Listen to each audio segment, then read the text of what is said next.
In order to take the derivative of cosine cubed of x squared, or cosine to the fourth of x squared, you have to look at these functions as layered functions. Now, in order to use the chain rule correctly, you need to know what the outer function is, and then as you peel those layers off, what functions you have underneath. So, if you're going to take the derivative of cosine cubed of x squared, we would start by taking the power rule by bringing the 3 down and changing the exponent of 3 to a 2, while leaving cosine of x squared the same in sign.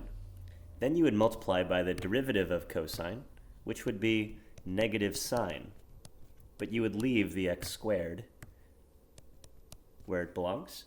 Finally, we would multiply this by 2x, which is the derivative of the inside. So the final answer for this question would be written as negative 6x cosine squared of x squared times sine of x squared.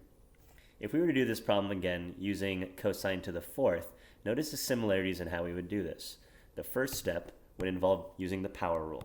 So we would bring the 4 down and change it to a 3, while leaving the inside as a cosine of x squared.